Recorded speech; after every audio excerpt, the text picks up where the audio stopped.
Start कर देते हैं। पडोहे बांध कहाँ है तो लिख देंगे मंडी हिमाचल प्रदेश के अंदर है। कौन सी नदी पर है? व्यास नदी पर स्थित है। कौन सी नदी पर स्थित है? व्यास नदी पर स्थित है। एक ये बात अपने को ध्यान में रखनी है। यहां से कुल विद्युत का उत्पादन होता है, विद्युत उत्पादन यहां पर 6 इकाइयां लगी हुई है 165 मेगावाट की। कितने इकाइयां हैं? 6 है। कितने कितने मेगावाट की है? तो 165 मेगावाट की एक इकाई है। तो यहाँ से जो कुल उत्पादन होता है विद्युत का वो कितने मेगावाट होता है? 990 मेगावाट यहाँ से विद्युत का उत्पादन होता है। सही है क्या? और इस 990 मेगावाट में से 20% हिस्सा है वो राजस्थान का है। तो राजस्थान को लगभग यहाँ से कितने मेगावाट विद्युत मिलती है? तो एक तो अपने लिख देते हैं राजस्थान का हिस्सा। राजस्थान का हिस्सा कितने प्रतिशत है? 20% है। जब इसका 20% निकालते हैं तो लगभग आता है 198 मेगावाट। तो हो सकता है प्रश्न आ जाए कि पडोहे बांध से राजस्थान को कितनी विद्युत की आपूर्ति होती है? तो हम कहेंगे 198 मेगावाट विद्युत की आपूर्ति राजस्थान को पडोहे बांध से होती है। एक बात अपने को और ध्यान में रखनी है, एक मैप बनाते हैं। अपने मैप बनाना है कि एक तो हमने जो कल नदी बनाई थी, इस नदी पर हमने कितने बांध बनाए थे? 2 बांध। कौन सी नदी थी ये सतलज नदी थी। और सतलज नदी पर कौन कौन से बांध थे? एक था भाखड़ा बांध और दूसरा बांध कौन सा था? नांगल बांध। अब इसकी एक सहायक नदी है इस प्रकार से जो इसमें आकर के मिलती है। इस नदी का नाम क्या है? व्यास नदी। और इस व्यास नदी पर कितने बांध है? 2 बांध है। एक का तो नाम क्या है? पडोहे बांध। और दूसरा कौन सा बांध है? पौंग बांध। तो अब क्या किया गया है? इस पडोहे बांध से इस प्रकार से एक नहर बनाई गई है। एक नहर बनाई गई है। वो कौन से बांध के अंदर आ रही है? भाखड़ा बांध के अंदर आ रही है। इस नहर का उद्देश्य क्या है? इस नहर का उद्देश्य है कि भाखड़ा बांध के अंदर जल स्तर को बनाए रखना। इस नहर का नाम क्या है? इस नहर को बोलते हैं व्यास सतलुज लिंक परियोजना। व्यास सतलुज लिंक परियोजना के नाम से जाना जाता है इसे। प्रश्न आ सकता है कि व्यास सतलुज लिंक परियोजना कौन से 2 बांधों को जोड़ती है? व्यास सतलुज लिंक परियोजना तो कौन से 2 बांधों को जोड़ रही है भाई? एक पडोहे बांध है, दूसरा कौन सा बांध है? भाखड़ा बांध है। अब इसमें ध्यान में रखने वाली एक बात ये भी है कि ये 2 बांधों को जोड़ रही है। एक है पडोहे बांध, दूसरा है भाखड़ा बांध। उद्देश्य क्या है? तो भाखड़ा बांध के अंदर जल स्तर को बनाए रखना। तो एक बात ये मैं लिख देता हूं, इधर लिखिए।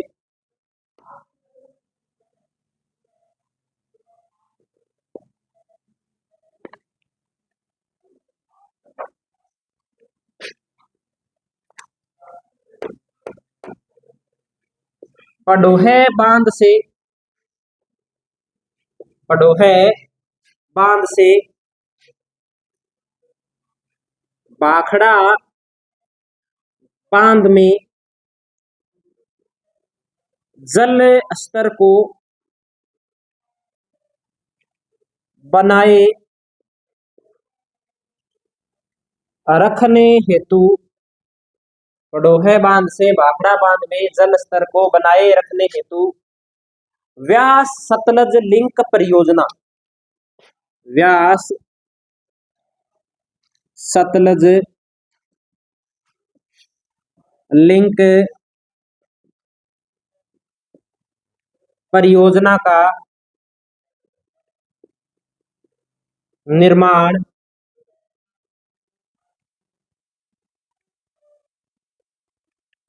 किया गया है। व्यास सतलज लिंक परियोजना का निर्माण किया गया है। इसका आपको ना एक नाम है इंग्लिश में सीधा ऐसे भी मिल सकता है, BSLP, व्यास सतलज लिंक परियोजना या प्रोजेक्ट, इस प्रकार से भी आपको लिखा हुआ मिल सकता है कि क्या है या किससे जोड़ता है, ऐसा प्रश्न भी यहाँ से आ सकता है। अब इसके बाद में अपने अगले बांध की बात करेंगे।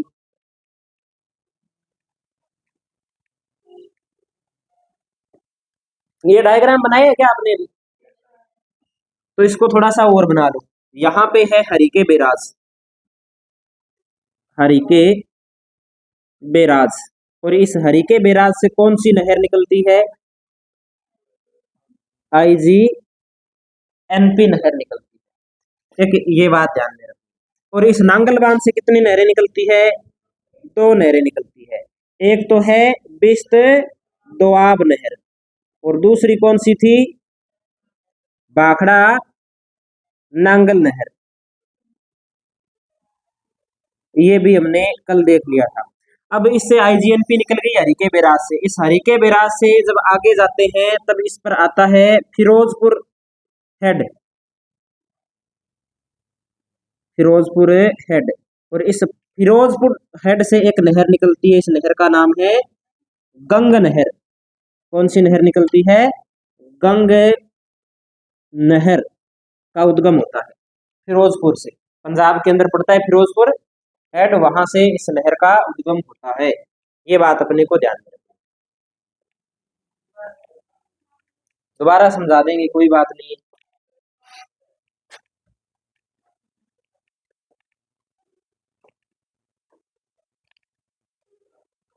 बना लो पहले इसे, फिर समझा देते हैं।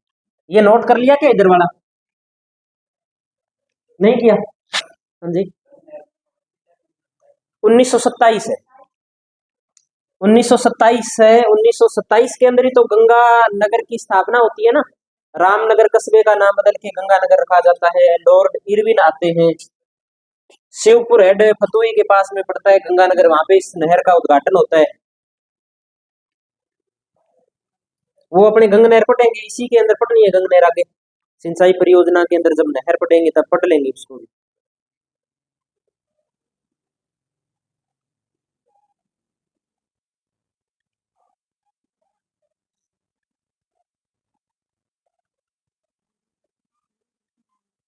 बना लिया होगा। ये ऊपर वाला नोट कर लिया, इधर वाला।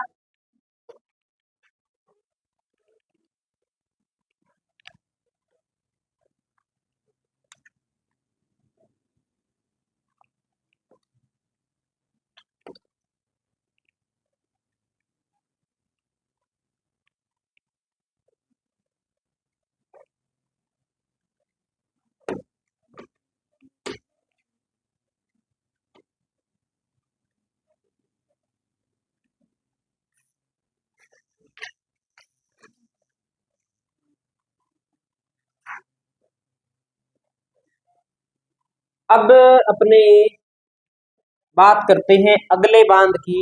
अगला बांध है पोंग बांध, 2 नंबर बांध इसके अंदर, पोंग बांध। देखो, पोंग बांध से या इससे रिलेटेड क्या क्या प्रश्न अपने आते हैं, एक तो ये बात ध्यान में रखें। तो एक बात तो कि पोंग बांध है कहाँ, कौन से जिले में है? कांगड़ा जिले के अंदर है, हिमाचल प्रदेश के कांगड़ा जिले के अंदर है पोंग बांध। ठीक है, एक बात तो ये लिख देते हैं, कांगड़ा हिमाचल प्रदेश। नदी कौन सी है? व्यास नदी पर। देखो, हमने बांध पढ़ लिए, भाखड़ा बांध, नांगल बांध, पड़ोहे बांध और पोंग बांध अपने पढ़ रहे हैं, पोंग बांध। अब इसमें हमने पहले भाखड़ा और नांगल जब बांध पड़े थे तब इसमें राजस्थान की हिस्सेदारी कितने प्रतिशत देखी थी। अरे ये प्रश्न आएगा पेपर में, याद नहीं किया क्या अभी तक? कितने प्रतिशत थी? 15% के आसपास थी। 15.2 बोल दो, 15.22 बोल दो, कुछ ऐसा है ना। फिर हमने ये पढ़ लिया कि पडोहे बांध में राजस्थान की हिस्सेदारी कितने प्रतिशत निकली? 20%।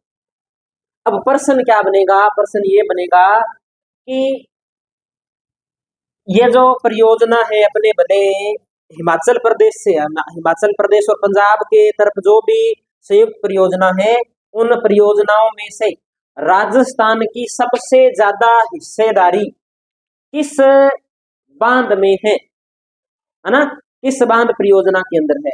तो सबसे ज्यादा हिस्सेदारी है वो किसके अंदर है? इस पोंग बांध के अंदर है। कितनी है?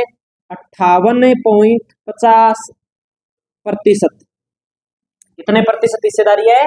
58.50% हिस्सेदारी है। या हिस्सेदारी के आधार पे निम्न बांधों को बढ़ते से घटते क्रम में व्यवस्थित करो, ऐसा प्रश्न भी तो बन सकता है। अगर कोई टफ बनाना चाहे तो बनेगा प्रश्न, आने वाले टाइम में ऐसे क्वेश्चन आएंगे, तो अपने को ध्यान में रखनी है ये बात। हम नोट कर लेते हैं अपने इसमें। लिखिए, उद्देश्य क्या है पोंग बांध का? उद्देश्य उद्देश्य है सर्दियों में आईजीएनपी को सिंचाई हेतु स्थायी रूप से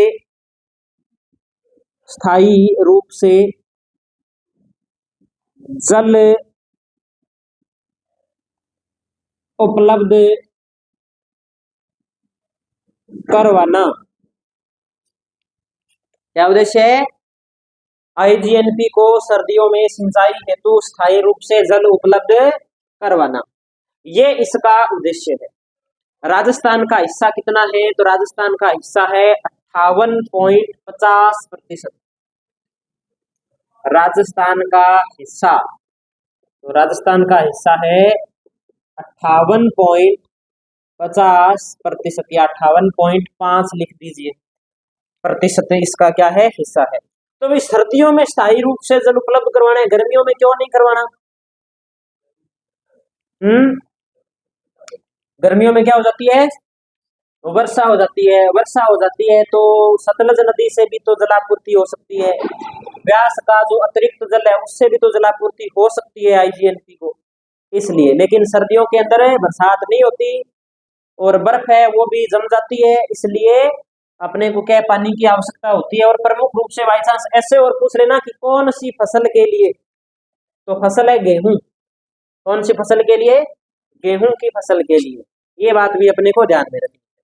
आगे अपने को इसमें जो बात ध्यान में रखनी है कि इस पोंग बांध से कितनी मात्रा के अंदर विद्युत का उत्पादन होता है। तो लिखिए, विद्युत उत्पादन विद्युत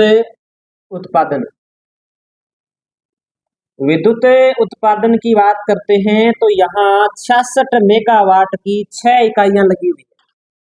66 मेगावाट की कितनी इकाइयां लगी हुई है?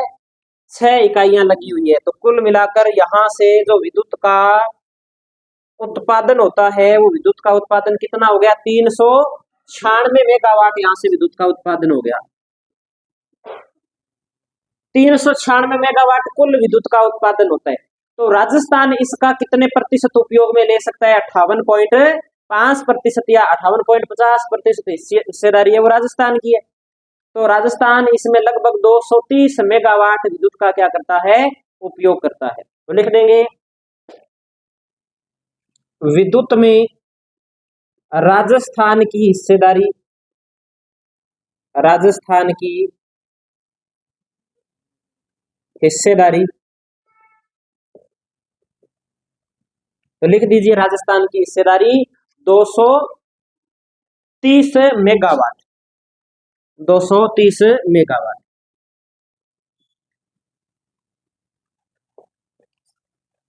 ये बात अपने को नोट करनी है। ये अपनी एक परियोजना और यहाँ पे कंप्लीट हो जाती है। तो कितनी परियोजना पढ़ ली हमने? दो परियोजना पढ़ ली। कई बार तो बिल्कुल ही सिंपल सा क्वेश्चन आता है कि बताइए पडोहा बांध कौन सी नदी पे है, नांगल बांध कौन सी नदी पे है, भाखड़ा बांध कौन सी नदी पे है, पोंग बांध कौन सी नदी पे है। नॉर्मल नॉर्मल क्वेश्चन आ जाते हैं, जैसे बीएसटीसी के पेपर में क्वेश्चन आते हैं आसान से। कई बार टफ क्वेश्चन आता है, तो टफ आता है तो फिर वो डिटेल में जाता है भी कौन से बांध से राजस्थान का कितने प्रतिशत है। तो सीधी सी बात ध्यान रखनी है कि भाखड़ा नागल दोनों बांधों से 15.22% है, और पडोहा बांध से 20% है, और पोंग बांध से 58.50% है। भले विद्युत उत्पादन हो, भले सिंचाई के लिए जल हो, दोनों के अंदर ये हिस्सेदारी है। सारी भले मत याद करना भी कितनी है, लेकिन राजस्थान को कितनी कितनी विद्युत मिल रही है ना, वो अपने को क्या करनी पड़ेगी, याद करनी पड़ेगी। ये बात अपने को ध्यान में रखना। अब उन बांधों से तो जल निर्धारित कर रखा था। अब पोंग बांध है, पोंग बांध के अंदर जलापूर्ति के ऊपर निर्भर करती है जो कहानी है ना सारी, वो किस पे निर्भर करती है, जलापूर्ति पे। भी ठीक है, सीधा ही लिख दे। अब ऐसे लिख के दे दे कि पोंग बांध से अपने को क्या है कि मान लो कि 2 लाख क्यूसेक पानी मिलेगा, है ना, ऐसा कोई सिस्टम लिख के दे दे। तो अगर पोंग बांध में सारा ही 2 लाख क्यूसेक पानी हो, फिर क्या करें, फिर पंजाब हरियाणा वाले क्या करें बेचारे, उनको भी तो पानी चाहिए। तो इसलिए जितना पानी होता है ना, उसका हिस्सा क्या होता है, निर्धारित होता है। इतना हिस्सा राजस्थान का है। अब कम है तो कम मिल जाएगा, ज्यादा है तो ज्यादा मिल जाएगा। ये बड़ा बड़ा अपने को ध्यान में रखिए। विद्युत का थोड़ा सा अपने ध्यान रखेंगे, ये आंकड़े हैं, ये फिक्स है, ये आते रहते हैं पेपर के अंदर।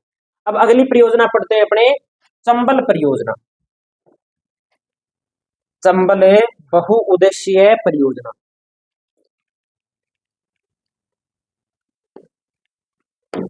ये नोट कर लिया होगा।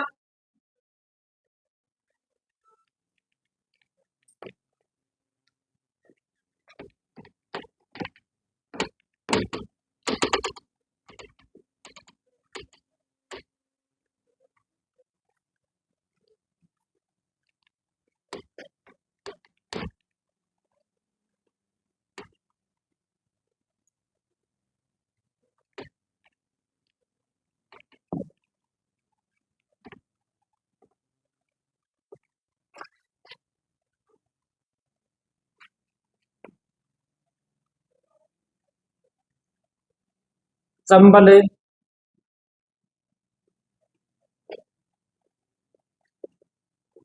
बहुउद्देशीय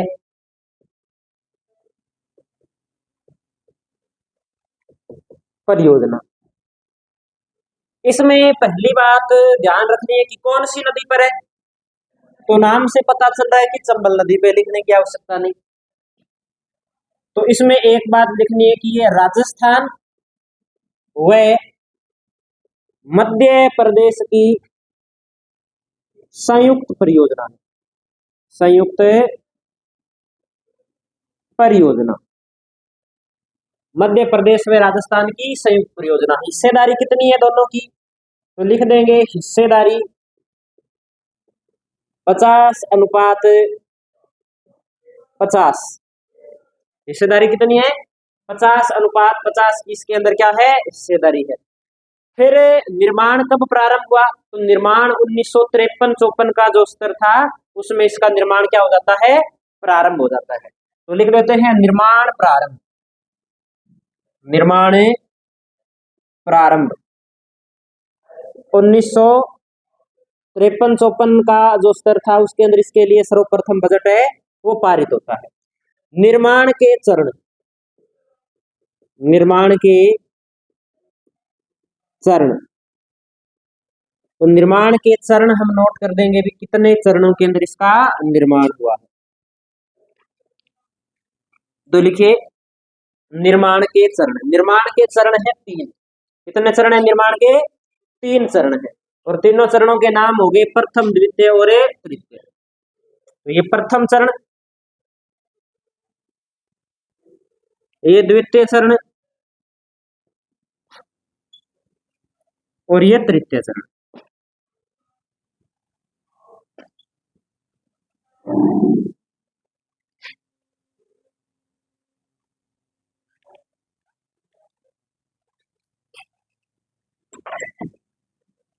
ठीक है। अब सबसे पहले अपने बात करते हैं प्रथम चरण। प्रथम चरण के अंदर जो निर्माण होता है वो 1960 के अंदर होता है और इसके अंदर दो बांधों का निर्माण होता है। प्रथम चरण 1960, कितने बांधों का निर्माण हुआ? दो बांधों का निर्माण हुआ। एक तो है गांधी सागर बांध, गांधी सागर बांध, और दूसरा राजस्थान के अंदर अपने पड़ता है, इस बांध का नाम है कोटा बैराज, कोटा बैराज।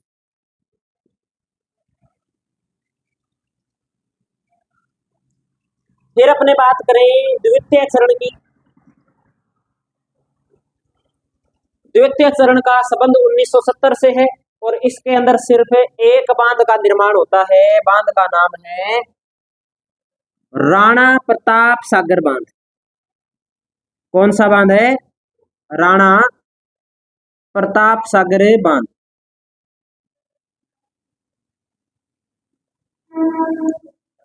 अब तीसरे चरण की अपने बात करें। तीसरे चरण का जो संबंध है वो 1972 से है और 1972 के अंदर यहाँ पे जो बांध बनता है उस बांध का नाम है जवाहर सागर बांध। 1972, तो लिख दीजिएगा 1972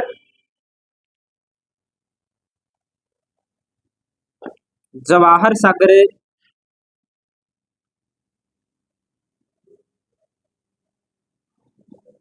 बांध, या इसे कोटा बांध भी बोल देते हैं, कोटा बांध। ये इस प्रकार से इन बांधों का क्या होता है? निर्माण होता है।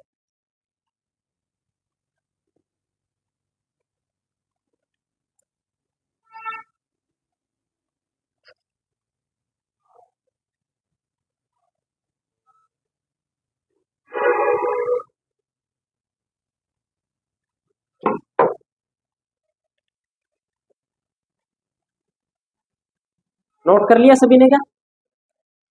अब अपने एक एक करके पढ़ते हैं। सबसे पहले अपने प्रथम चरण के अंदर, अब तो इनको पढ़ना है, अपने को चरण ध्यान रखना था कौन सा चरण है ना। तो एक नंबर पे लिखे गांधी सागर बांध, गांधी सागर बांध।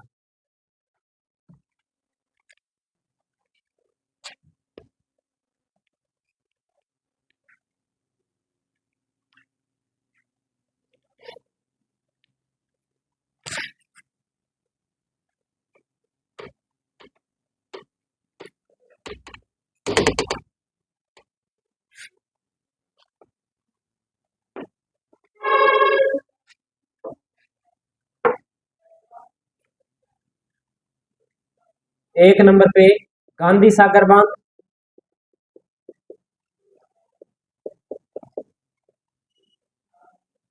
कौन से स्थान पर है? तो मंदसौर जिला पड़ता है, मंदसौर जिला मध्य प्रदेश के अंदर। कोई पठार पड़ता है मानपुरा, मानपुरा का भानपुरा का पठार है, वहां पर कोई पठार का नाम याद रखना जरूरी नहीं है, जिला याद रखना जरूरी है, मंदसौर जिले के अंदर है। अब इस पठार के बारे में एक बात ये ध्यान रखनी है कि इस पठार का नहीं, इस बांध का उद्घाटन किसने किया? तो 1960 के अंदर जवाहरलाल नेहरू ने इसका क्या किया था? उद्घाटन किया था। तो लिख दीजिए उद्घाटन 1962 के अंदर जवाहरलाल नेहरू ने। इससे इस बांध से अपने बात करें तो सिंचाई प्लस जल विद्युत दोनों का जो उत्पादन है वो होता है। अब अपने जल विद्युत की बात करें यहाँ पे, तो कितनी जल विद्युत का उत्पादन यहाँ पे होता है? तो यहाँ पर 115 मेगावाट विद्युत का क्या होता है? उत्पादन होता है। और ये जो बांध बना हुआ है, इस बांध की ऊंचाई है 62 मीटर। विद्युत का उत्पादन कितना होता है? 115 मेगावाट। बांध की ऊंचाई कितनी है? बांध की ऊंचाई तो 62 मीटर। बांध की ऊंचाई कितनी है? 62 मीटर। ये बात भी अपने को ध्यान में। फिर प्रथम चरण के अंदर दूसरा बांध, प्रथम चरण के अंदर दूसरा बांध कौन सा है?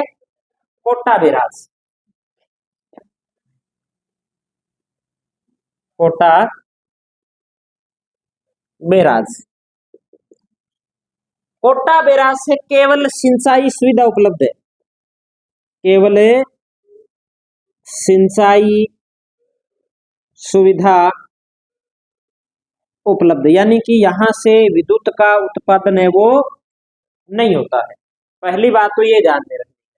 दूसरी बात ये भी ध्यान में रखनी है कि कैचमेंट एरिया के आधार पे ये राजस्थान का क्या है? सबसे बड़ा बांध है। कैचमेंट एरिया का मतलब हो गया फैलाव के आधार पे, फैला खूब दूरी के अंदर है ना? तो फैलाव के आधार पे या कैचमेंट एरिया के आधार पे राजस्थान का क्या है? सबसे बड़ा बांध। हाँ जी, कोटा बैराज कोटा के अंदर है। कैचमेंट या फैलाव के आधार पर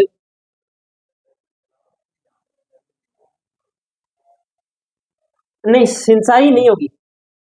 सिंचाई तो फिर अपने पोंग बांध से ज्यादा होती है ना?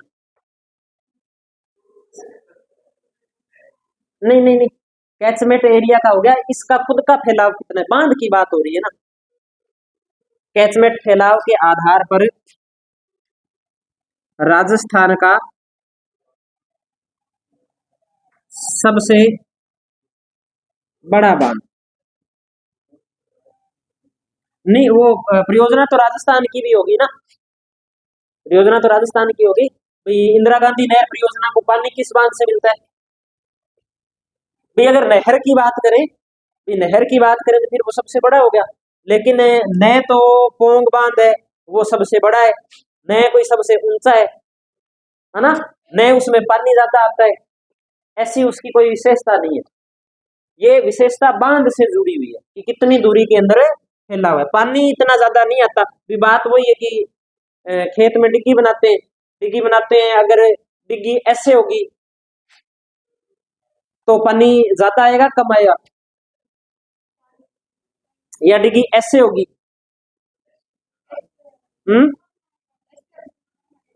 कैसे पानी ज्यादा आएगा?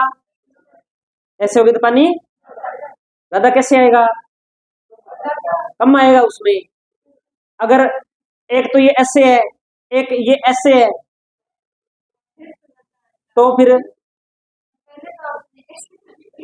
मैंने तो यही पूछा है कि पानी इसमें ज्यादा आएगा, पानी इसमें ज्यादा आएगा, बस ये लो। बात तो वही है भी, एक तो 120 बाई 120 की ये है, एक 120 बाई 120 की ये है? ये तो लंबाई और चौड़ाई की बात है, गहराई मान लो इसकी 20 फीट है, इसकी 20 फीट है, लेकिन इसका ये जो नीचे वाला भाग है ये 120 बाई 20 का थोड़ी है, उसका तो ऊपर से जितनी है उतनी नीचे से ज्यादा है। अब इस बांध की स्थिति है वो ये है जो अपने बात कर रहे हैं, फैला जाता है, पानी इतना ज्यादा नहीं है।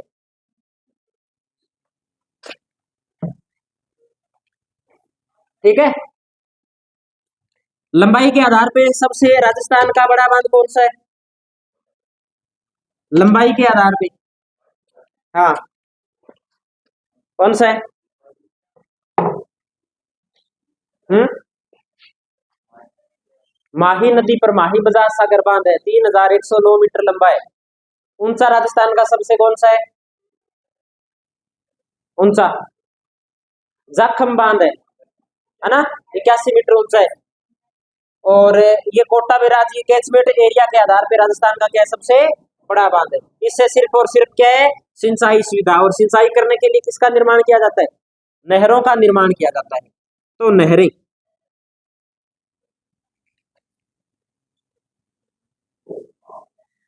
नहरों की जब अपने बात करते हैं तो इसमें दो नहरें हैं प्रमुख रूप से, एक बाई नहर है और एक कौन सी है? दाई नहर है। और बाकी इन नहरों की क्या है? वितरिकाएं हैं। तो वितरिकाओं के नाम याद नहीं करने हैं, सिर्फ और सिर्फ अपने को बाई और दाई नहर का नाम याद करना है, और बाई और दाई नहर से कहां कहां सिंचाई होती है वो अपने को ध्यान में रखना है। तो हाँ जी, लंबाई की दृष्टि से है वो सबसे बड़ा। जिसमें जल ज्यादा आएगा तो जल ग्रहण क्षमता के आधार पे अपने को देखना पड़ेगा कि जल ग्रहण क्षमता के आधार पे कौन सा है, देख लेंगे, चेक कर लेते हैं, है ना। इसमें एक तो लिखते हैं बाई नहर, बाई नहर, और दूसरी कौन सी है, दाई नहर। बाई नहर से कहाँ सिंचाई होती है, तो बाई नहर से कोटा बूंदी के अंदर सिंचाई होती है। कहाँ सिंचाई होती है, कोटा और बूंदी के अंदर सिंचाई होती है। तो लिखिए कोटा बूंदी में सिंचाई। और दाई नहर से, तो दाई नहर से सिंचाई होती है कोटा, बारां और मध्य प्रदेश के अंदर, कोटा, बारां और मध्य प्रदेश के अंदर। और जो दाई नहर है ना, इस दाई नहर से 8 लिफ्ट नहरें निकाली गई है। इस दाई नहर से कितनी लिफ्ट नहरें निकाली गई है, 8 लिफ्ट नहरें निकाली गई है, 8 लिफ्ट नहर निकाली गई है।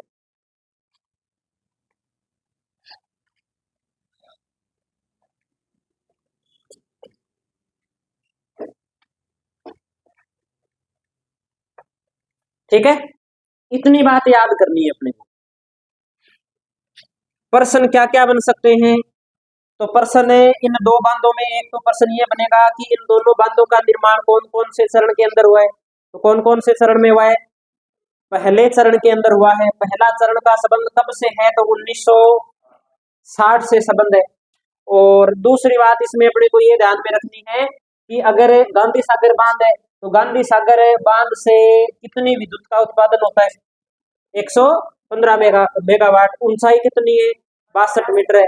और अगर ये भी प्रश्न आ जाए कि चंबल नदी पर पहला बांध कौन सा है, तो भी कौन सा बांध है, गांधी सागर बांध है। और अंतिम बांध पूछ रहे तो कौन सा है, कोटा बैराज है। ये डायग्राम बना लेंगे अपने, उसमें नोट कर लेंगे।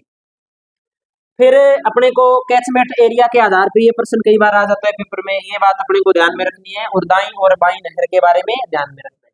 हाँ जी, सबसे बड़ा है ये, नहीं, यही है सबसे बड़ा। हम्म,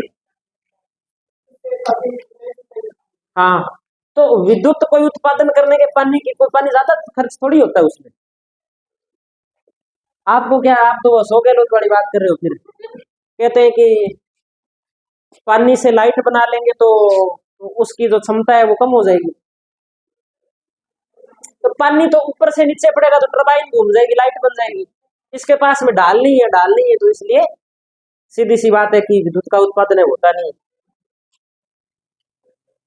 ठीक है, और कोई प्रश्न, अभी कोई डाउट अगर नहीं निकला है तो पूछ लो, कोई और प्रश्न बनता है। कैचमेंट एरिया के आधार पे सबसे क्या ये बड़ा है, ये बात ध्यान में रखो।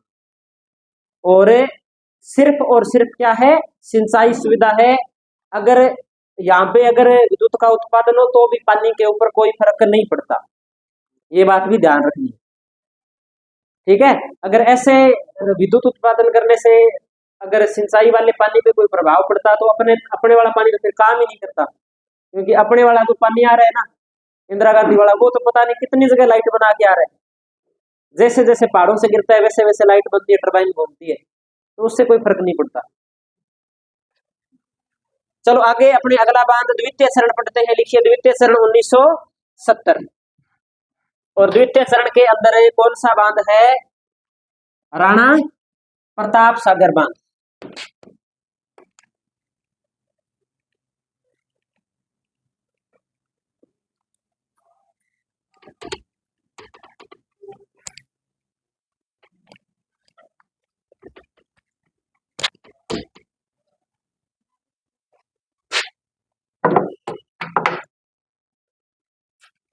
द्वितीय चरण, द्वितीय चरण का संबंध कौन से सन से है, 1970 से। और इसके अंदर कौन सा बांध बनाया गया, राणा प्रताप सागर बांध। राणा प्रताप सागर बांध अपने बात करें तो कहां पे पड़ता है, रावत भाटा चित्तौड़गढ़ के अंदर, रावत भाटा चित्तौड़गढ़ के अंदर ये बांध पड़ता है। इस बांध के बारे में कहा जाता है कि ये विश्व का सबसे सस्ता बांध है, इससे सस्ता और कोई बांध नहीं बना। विश्व का सबसे सस्ता बांध, कितनी लागत आई तो 131 करोड़ रुपए, 131 करोड़ रुपए। क्या हो गया, सस्ता ही है तो इतने में बांध बनता कहाँ है। वो भाखड़ा नागल बांध बने 236 करोड़ रुपए लगाए थे, 1948 में शुरू किया था उसको, है ना। 233 था क्या या 236 था, 236 याद आ रहा है मेरे को, 236 करोड़। तो इसके बारे में क्या लिखते हैं, विश्व का सबसे सस्ता बांध, लागत 131 करोड़ रुपए, लागत 131 करोड़ रुपए। अरे लागत कम ही है, आजकल खेत में डिग्गी बनाते हैं तब 5-7 लाख रुपए लग जाते हैं, और वो कितनी होती है, ये तो फिर बांध है, कितना बड़ा है, कितना खर्चा लगा हुआ इस पे। तो राणा प्रताप सागर बांध रावत भाटा, इसमें फिर लोगों ने रिश्वत भी तो खाई होगी, वो भी तो देखो, खेत में डिग्गी बनाते हैं उसमें तो रिश्वत वाली तो बात ही नहीं है, जितने आते हैं उसमें ही पूरा अपने करते हैं, बचत करते हैं फिर बनाते हैं। इधर बचत वाली तो बात है नहीं, इधर तो 50 लाख किसी के जेब में गए हैं, 20 लाख किसी के, इस प्रकार से। तो फिर मेरे हिसाब से तो सस्ता ही बन गया ये, हाँ 101 करोड़ में बन गया होगा, 31 तो वो चंदा है ऊपर वाला। चलो आगे लिखिए, इसमें और क्या बात लिखनी है, इसमें जल विद्युत का उत्पादन भी होता है और साथ में सिंचाई सुविधा भी क्या है, उपलब्ध है। तो इसमें लिख देंगे जल विद्युत प्लस सिंचाई सुविधा उपलब्ध, सिंचाई सुविधा, दोनों बातें हैं इसके अंदर। तीसरी बात इसके बारे में अपने को ध्यान में रखनी है कि अपने वो जल ग्रहण क्षमता की बात कर रहे थे या भराव क्षमता की बात कर रहे थे, भराव क्षमता के आधार पे राणा प्रताप सागर के सबसे बड़ा है। जल भराव क्षमता के आधार पर राजस्थान का सबसे बड़ा बांध, जल भराव क्षमता के आधार पर राजस्थान का सबसे बड़ा बांध, ये बात अपने को ध्यान में। और ये जो बांध है ये 113 वर्ग किलोमीटर के अंदर फैला हुआ है।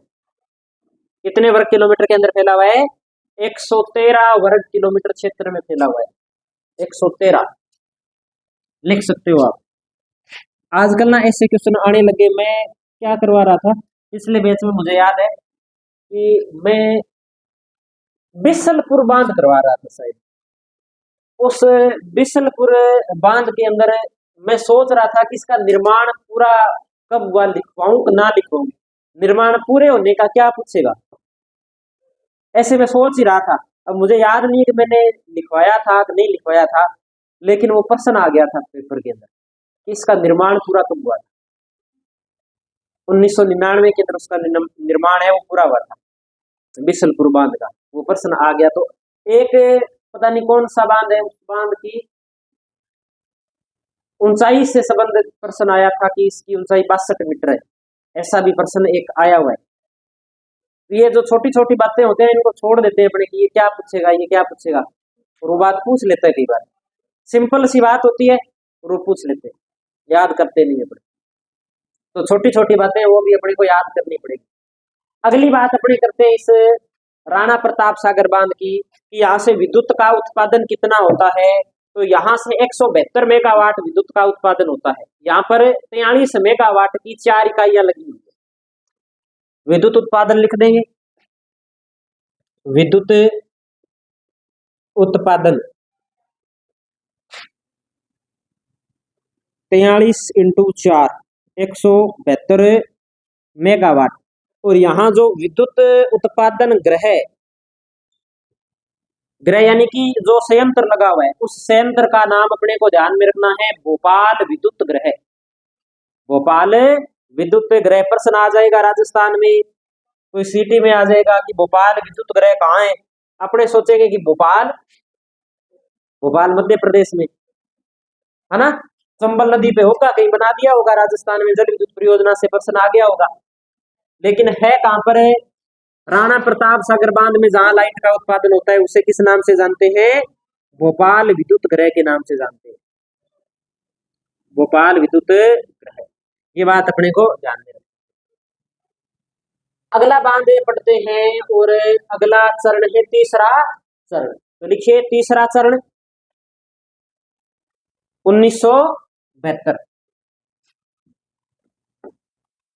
तीसरा चरण 1972।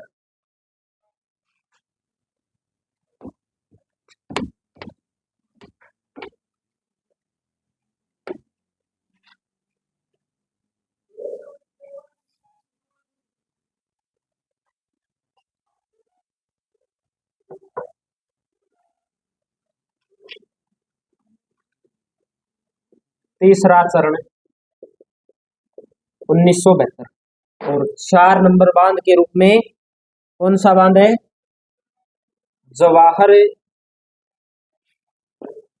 सागर बांध। जवाहर सागर बांध, जवाहर सागर बांध है, ये कोटा और बूंदी जिलों की सीमा पर स्थित है। कोटा और बूंदी की सीमा पर एक गांव पड़ता है, बोरावास गांव, बोरावास गांव के अंदर स्थित है। तो लिख देते हैं बोरावास,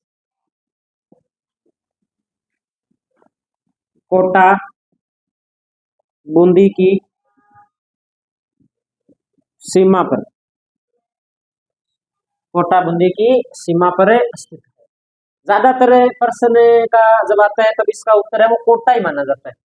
ये भी अपने को ध्यान रखना है, अगर दोनों आ जाए तो ज्यादातर उत्तर क्या माना जाता है? कोटा माना जाता है। ये बात भी अपने ध्यान में, कोटा ऑप्शन में नहीं है तब उत्तर क्या हो जाएगा? बूंदी हो जाएगा।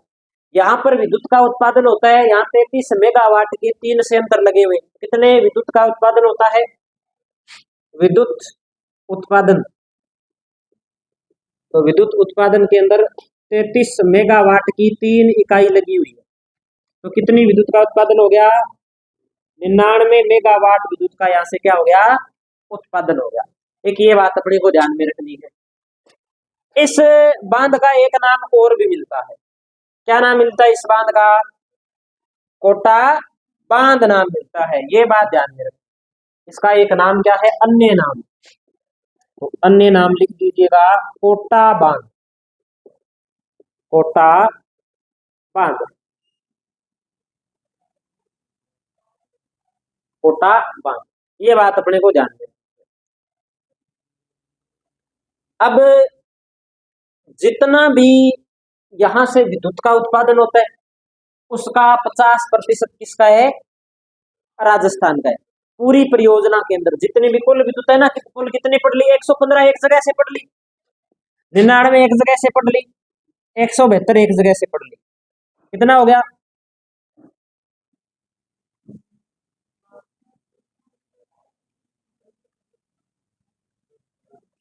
कितना है क्या? या 3 है यहाँ पे? 386। तो 386 का आधा कर लो, 193 मेगावाट का क्या करता है अपने हिस्सा राजस्थान का है, और आधा किसका रह गया? मध्य प्रदेश का। एक ये बात अपने को, हालांकि ऐसा कोई प्रश्न आया नहीं है, आए तो 50% लागत है, 50% की हिस्सेदारी है। लागत और उत्पादन में 50-50% की हिस्सेदारी है। अब इतनी, इसके अलावा भी चंबल नदी पर और भी बहुत छोटे मोटे बांध बना के परियोजना बना रखी है। चंबल नदी के पानी का उपयोग करते हैं, जिससे राजस्थान के अंदर पेयजल आपूर्ति और क्या होती है? सिंचाई होती है। तो कुल अगर अपने बात करें कि चंबल परियोजना से राजस्थान के कितने क्षेत्र पर सिंचाई होती है, तो लिखिए चंबल परियोजना से राजस्थान में सिंचित क्षेत्र, चंबल परियोजना से राजस्थान में सिंचित क्षेत्र, चंबल परियोजना से राजस्थान में सिंचित क्षेत्र तो 4.5 लाख हेक्टेयर, 4.5 लाख हेक्टेयर क्षेत्र पे क्या होती है, सिंचाई होती है। अगर प्रश्न आ जाए कि अपने चंबल परियोजना से सबसे ज्यादा लाभान्वित जिले कौन कौन से हैं, तो सबसे ज्यादा कोटा, बारां और बूंदी, जिसमें सबसे ज्यादा कौन सा है, कोटा है। ठीक है, तो लिख दीजिए चंबल परियोजना से, चंबल परियोजना से सर्वाधिक लाभान्वित जिले, 1 नंबर पे कोटा, 2 नंबर पे बारां और 3 नंबर पे बूंदी। कोटा, बारां और बूंदी, ये अपने को ध्यान में।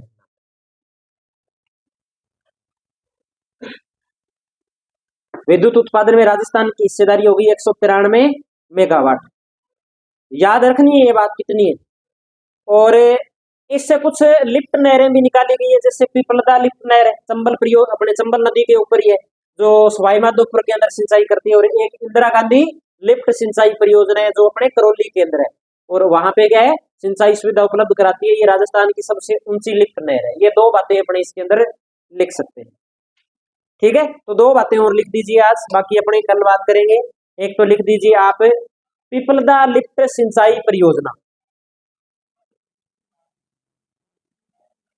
पिपलदा लिफ्ट सिंचाई परियोजना कहां पर है, सवाई माधोपुर के अंदर। दूसरी लिखनी है इंदिरा गांधी लिफ्ट सिंचाई परियोजना कहां है, करौली के अंदर। और विशेषता क्या है, राजस्थान की सबसे ऊंची लिफ्ट सिंचाई परियोजना, ये इसकी क्या है, विशेषता है। ये नोट कर